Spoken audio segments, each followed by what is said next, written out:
Welcome. You're with the Nasty Pastor.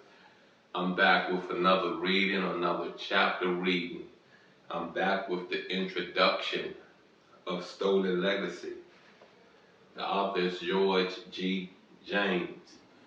If you've already caught the first reel, short clip, or the video of the introduction, it's me basically explaining how I came across the book Stolen Legacy.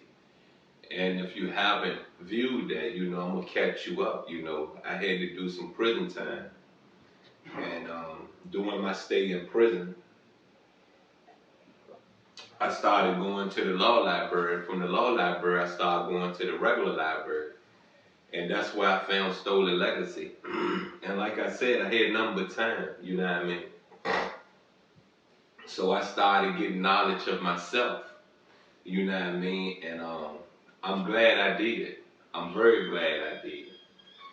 And once again, I want to say this,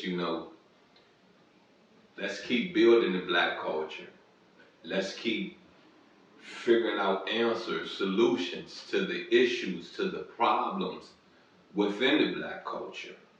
Now, I want to start off with the back of the book. It says Stolen Legacy. The Greeks were not the authors of Greek philosophy, but the people of North Africa, commonly called the Egyptians. I can agree with this because, Alexander the Great was Greek. You know what I mean? And most of the literature taken out of Kemet, out of ancient Egypt, the Greeks translated. So they took our hieroglyphics, figured how to say that this is a word for this is an alphabet for that, and started publishing books such as Stolen Legacy. But I'm not gonna hold you up. I'm gonna get into this reading, and once again, I am the Nasty Pastor. Please go to my YouTube channel, Only Faith Ministries, Kemet Edition, and subscribe. You know what I mean? You will find the readings of the teachings of Pizza Hotel. You will find the readings of On ISIS and ISIS. There's playlists over there. There's shorts. There's clips. There's full readings. Dive in. Do yourself a favor. Feed your mind. Feed your conscience. Anywho, let's get into the introduction part of this book. It is called Stolen Legacy, and the introduction starts off with saying the characteristics of Greek philosophy. The term Greek philosophy, to begin with, is a misnomer, for there is no such philosophy in existence. The ancient Egyptians had developed a very complex religious system called the mysteries, which was also the first system of salvation. As such, it regarded the human body as a prison house of the soul, which could be liberated from its bodily impediments through the discipline of the arts and sciences and advance from the level of a mortal to that of a god. You get it? A mortal human being to the level of a god. That means what? Evolution took place. See, that's why I say, we went from humans to kings, from kings to gods. That's evolution in your life. You got what I'm saying? When you get to a point in your life, you realize you're a god. You realize you're a goddess. You know what I mean? When I was a child, I didn't understand that. You know what I mean? It took me to go into a prison system. It took me to get in trouble with the law, to be given some time to go into a prison system, to sit down with some brothers with like minds, with like thoughts, with like ideas, and figure out the truth.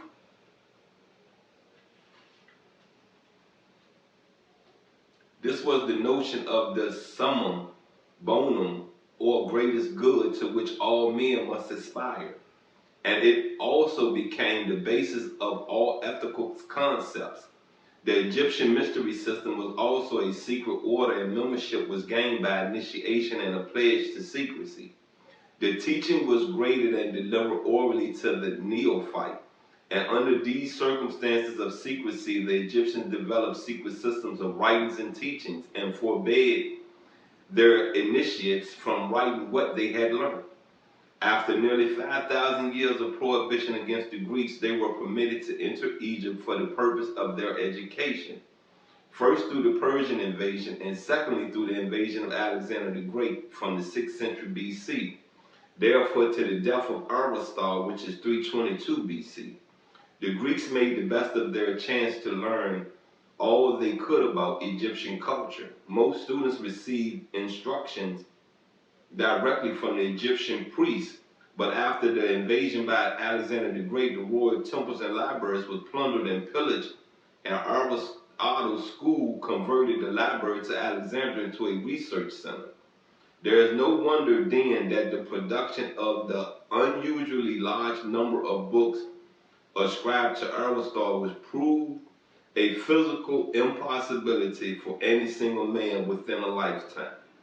Peep this out. You heard me read about the Persians coming in, right? You heard me read about Alexander the Great coming in, right? I'm not going to keep going back over things I've said in the teachings of Peter Hotep. I'm not going to keep going back over things that I've just wrote posts about on these social media accounts, on these social media pages. What I'm going to do is say it again, be mindful.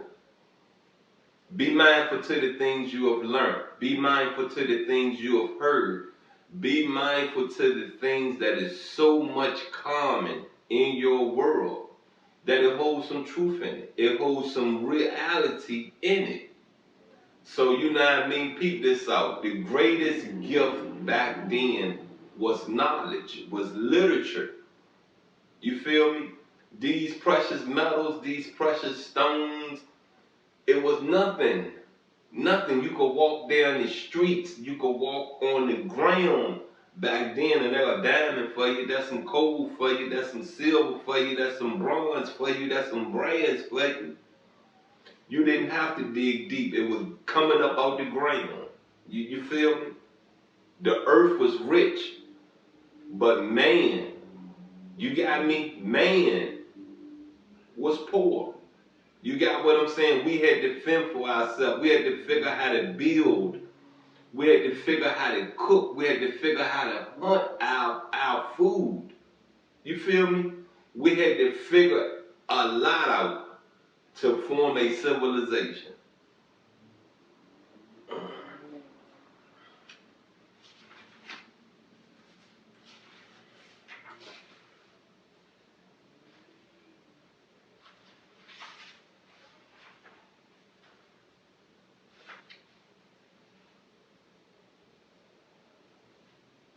The history of Aristotle's life has done him far more harm than good, since it carefully avoids any statement relating to his visit to Egypt, either on his own account or in company with Alexander the Great when he invaded Egypt.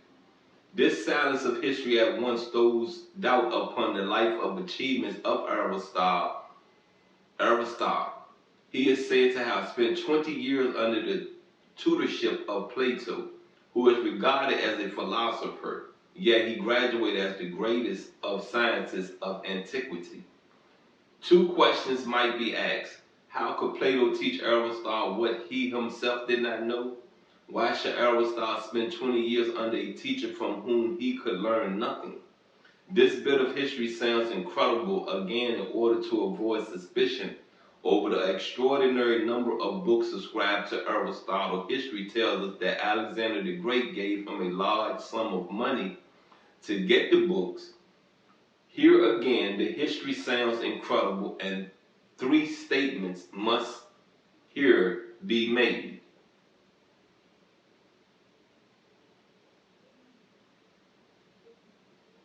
What I'm going to do, I'm going to cut that right there, and we're going to wrap up part one of the introduction of Stolen Legacy.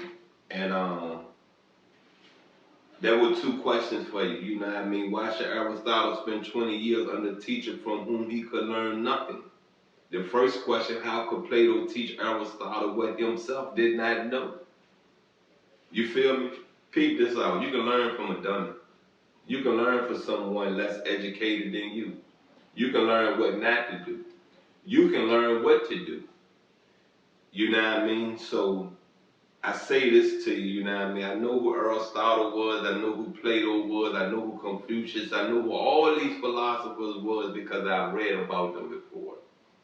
You know what I mean? Their names, their philosophies have been handed down throughout the generations, throughout the centuries, you know what I mean? And I just say this to you, and I say this again, you know, look around your state, your city, your county, your building structures, the way they was built, that come from out of Kemet, that come from out of ancient Egypt. The way your constitution was built, that come from out of Kemet, that come from out of ancient Egypt, that come before Christ.